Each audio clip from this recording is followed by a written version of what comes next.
ho ho! Merry Christmas! Hope you've all been good this year, otherwise Santa ain't bringing you.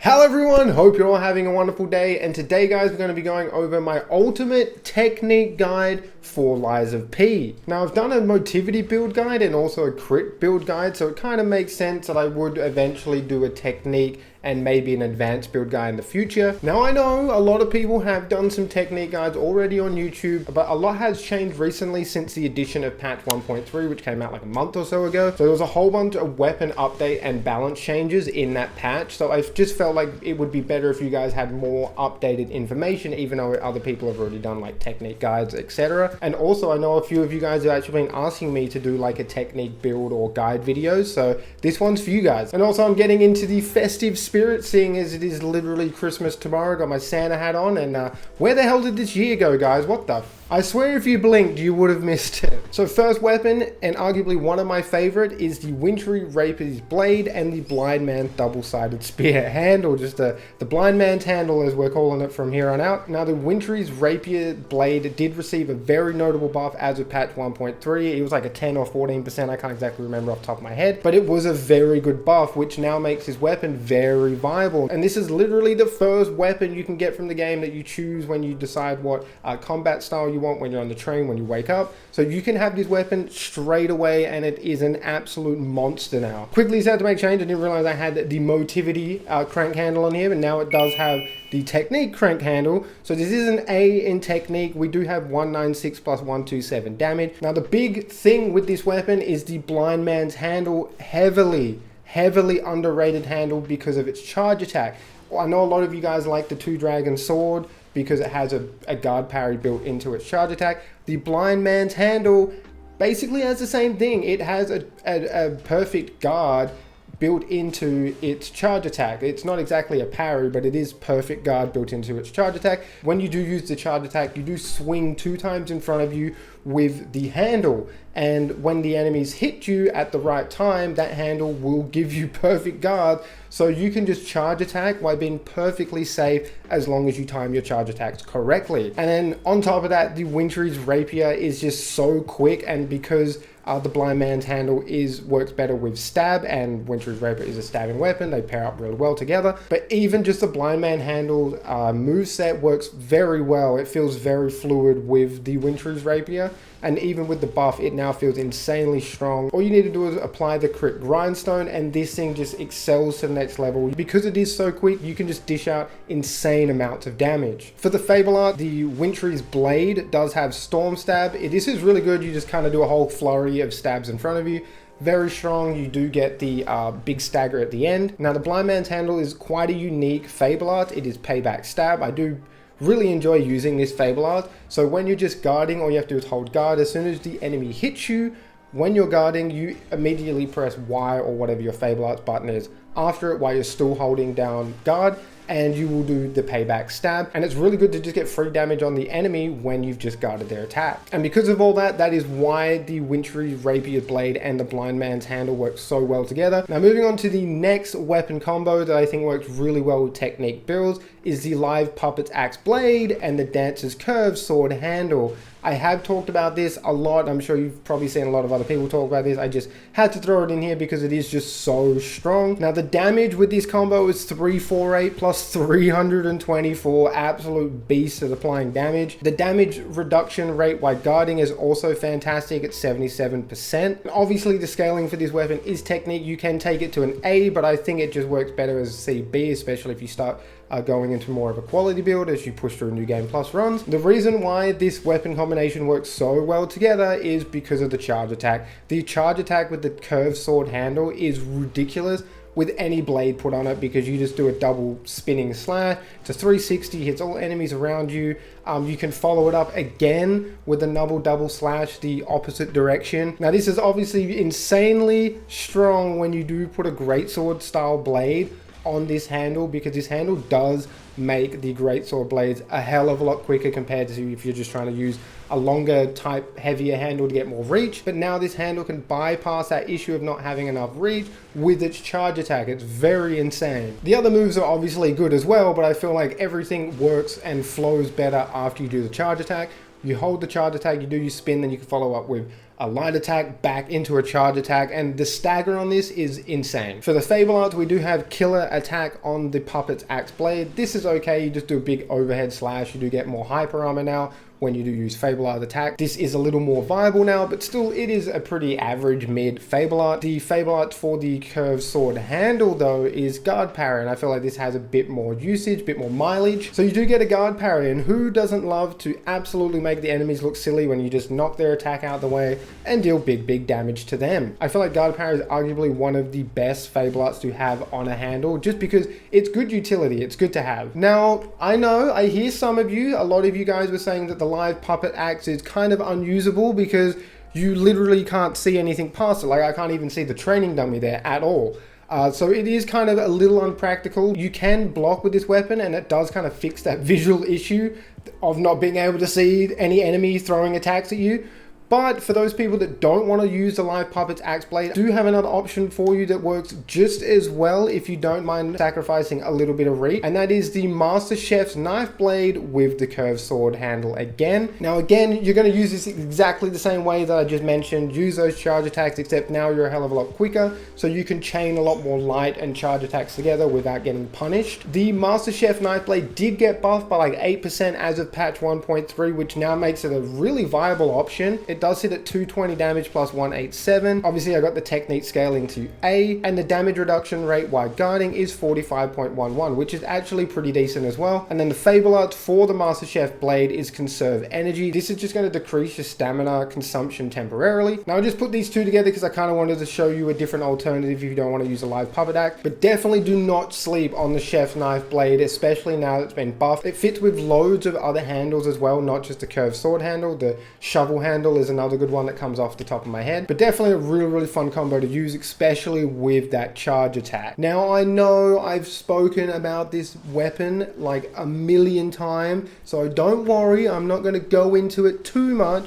But of course the weapon I am talking about is the Tyrant Murderer's Dagger blade with the City Long Spear handle. I bet none of you guys saw that one coming. Now I do have a motivity handle on this weapon. You can obviously put it into technique. Now like I said, I'm not going to bore you guys shitless by you having to listen to me explain this weapon again. So all I'm going to say is Tyrant Murder Dagger, City Long Spear handle, arguably one of the strongest weapons in the game. If you haven't used it, what are you actually doing? Now last but not least, and arguably one of the most requested weapon combinations that I needed to try out. You guys have been absolutely hounding this weapon combination at me, and that one is the Bone Cutting Saw Blade and the Master Chef knife handle. So I've read comment after comment after comment talking about how cracked the Master Chef knife handle is with basically any blade that is like a big heavy greatsword blade.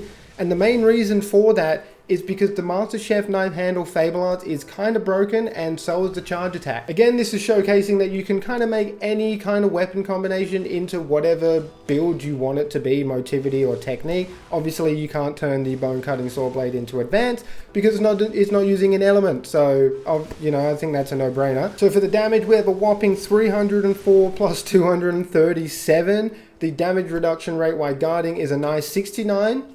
Very nice. But like I said, the main bread and butter again with this weapon is using the charge attack. The light attacks are kind of a bit slow, but the charge attack, because you get so many swings out of the initial charge attack, it does build up a lot of stagger on the enemies. I feel like as soon as you get that last final blow of the actual charge attack for this weapon, you do big stagger, and usually you do knock the enemies out of their attack because of, like I said, with a lot of the changes with patch 1.3, you stagger easily with lighter weapon handles and some other blades, and enemies now take more stagger as well. So those two things combined create a deadly recipe for those light weapons and absolutely nuking enemies with their charge attack. Now the Fable Arts for the Bone Cutting Saw Blade is Link Chop. This is okay. This reminds me of the Greatsword from Monster Hunter, where you like do one charge and you charge up again and you drop the big final blow, except it's broken up into two movements now. You do one overhead chop and then you come back for the next overhead chop. Bit of setting up. It is probably more usable when you knock enemies down for their fatal blow, but even then you might as well just go for the fatal blows. But the main bread and butter, and I mean it is very expensive to use, but holy shit is it so much fun to use, and that is Furious Slash. Now, this slashes enemies in front of you multiple times. You'll notice this is very similar to your charge attack. If you hold down the button, you just keep going. P just keeps slashing. He don't stop. He doesn't care if he gets hit. He just keeps swinging, and he just absolutely nukes enemies. This thing with the crit grindstone on it, whew, I've seen like 10, 11, 12, 13k. It really depends on how many crits you can get out of all the slashes. But it does insane amounts of damage. No enemy is surviving this full frontal furious slash that comes from the chef's knife handle. These chefs aren't mucking around in this universe. So that is why I have to put the bone cutting saw blade and the master chef's knife handle on this list. It is a very fun combo. I highly recommend you guys try this out if you have not. Now, moving on over to the boss weapon, I'm going to show you guys 3 boss weapons that work fantastically well if you want to go more of a technique slash dex type route in Lies of P. Again, I'm not going to sit here and bore you guys too much with this. I think the boss weapons are very self-explanatory at this point. The game's been out for long enough. So for the first boss weapon, we do have the Etiquette. This is the Umbrella. This did receive an insane buff. I think it was like, what, 20% or something as of patch 1.3. Etiquette users were eating very good that day. So the Umbrella got a very notable buff. It feels a hell of a lot stronger. It's way more viable than what it was before the patch. I know to some people it might seem like it's still a mid-tier weapon, but I really do have a lot of fun with the Etiquette. I quite enjoyed it. It's very quick, and the coolest thing about the Umbrella is the charge attack has like an inbuilt guard parry as well. I'm not sure if it's a parry, but it's definitely, if you get the timing on it, you do get a perfect guard with the Umbrella. Very good for setting up combos and just building up heaps of stagger on the enemy very quickly. Now, another weapon that has a very fun charge attack to use, and I don't think it needs any introduction whatsoever, and as the 2 Dragon Sword. I think we all know it, we all love it, it's all very fun to use. But for anyone that is still unfamiliar about the 2 Dragon Sword, it does have an actual guard parry built into the charge attack. Very awkward timing, fickle timing to get down, but once you get it down, it just flows like water. It is such a fun weapon to use, and you just absolutely fucking wipe the floor with bosses. If you can get that charge attack, that charge guard parry down, the bosses are a joke. They're actually a joke, and they're scratching their head wondering what the fuck happened. You just like slapping around, you get fatal blows on them, and then it's just happy days. That's not all the 2 Dragon Sword comes with, though. It does have a very unique moveset. You do have like a fadeaway slash with a charge attack, and you do have some stabs and slashes with your light attack. Either way, it is just an all-around complete weapon in Lies of P. And then last but not least, and again, I don't think this is any surprise to anyone, arguably one of my favorite weapons in Lies of P is the Trident of the Covenant. This is arguably, if not one of the strongest weapons in the game, up there with the Tyrant's Murder Dagger and the Long City Spear handle combo. And the main reason for that is they have inbuilt critical rate or critical strike chance inbuilt into the weapon. No other weapon has this. Only a few select blades and weapons do come with a critical rate built into them. So the Trident has 30%. You can boost this more with the crit grindstone to bring it up to, I'm assuming, like 60%, which is going to have a much higher chance of critting. And when you do crit, you do insane amount of damage. It is ridiculous how much damage this thing does with a loaded up charge attack. And to even put the icing on top of the cake, the devs didn't think this weapon was strong enough, so they buffed it by a little bit, but that little bit is just tremendous when you add in the fact that it can critically strike. So it's no surprise that the Trident is obviously going to be on this list. You can scale it to technique. You can have an A in technique for the Trident. For the Legion arms, I do like using the Deus Ex Machina and the Puppet String, but feel free to use whatever Legion arm you want. They're all very good, and they all come with their niche effects. And for the amulets, guys, the Blue Guardship Amulet +2 is arguably going to be your best amulet. Just its amulet alone without the +2 is still fantastic. The Extreme Modification Amulet is where you're going to have more attack based on how many Fable slots you have. A lot of people saying it doesn't matter if it's full or not full, just how many Fable slots you have, you will get a damage bonus because of this amulet. Next up is the Conquering Amulet. This is arguably one of my favorite. Upon a successful perfect guard, we're going to temporarily increase our next attack's damage. This is very strong, especially when you're pairing it with like critical strike weapons. You can just do an insane amount of damage. The Arm of God Amulet, another really good one. This is going to increase your damage upon successful hits. So when you get 4 successful hits, you will have the max damage bonus from this amulet. And then last but not least, Assassin's Amulet I think is a must-have, especially if you are using the critical strike grindstone, because now you're able to crit and you're going to be boosting that crit attack with this amulet. If you don't want to go that way and you want to use some other element or just use other grindstone, don't want to be restricted to just one grindstone, just feel free to put on any damage bonuses to whatever you're fighting. So if you're fighting humans, put the human amulet on. If you're fighting carcasses, put the carcass one on. If you're fighting puppets, put the puppet one on. I feel like those are probably some of the best options. You can also play around with more defense if you feel like you need more defense. You don't want to get slapped around as much.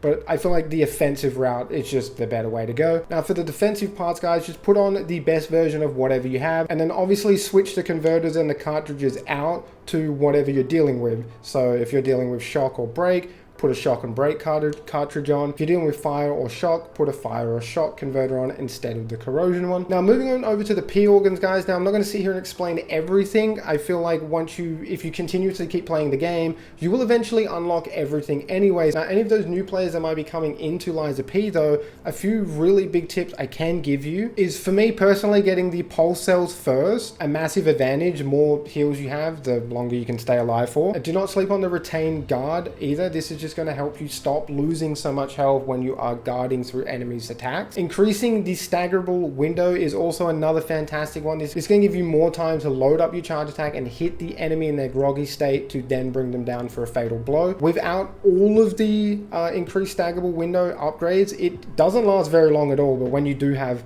the 2 or 3 upgrades that you do get, it lasts for like what feels forever. And then the big tip for like sorting out these passive stats that you do fit into the organs before you get the upgrades, this is just purely preference, but I feel anything that's going to increase your stagger on enemies, stagger duration, perfect guard destruction is friggin' nasty. So I just feel like anything that gives you stagger, more stagger to the enemies, increasing your stagger damage is going to feel a hell of a lot better. You're just going to absolutely take dumps on the enemies because you're just going to stagger them, you're going to get fatal blows, and he's going to kill him a hell of a lot quicker. A really big tip for survival: get enhanced pulse cell recovery. Make sure you grab all the increases to your pulse cell, because again, more pulse cells, the longer you can stay alive for. Lower the guard regain as well. All of that stuff is just very nice to have like early game. Ability I don't think is as important as attack or survival. This is just to help define your like play style or your build just a little bit more.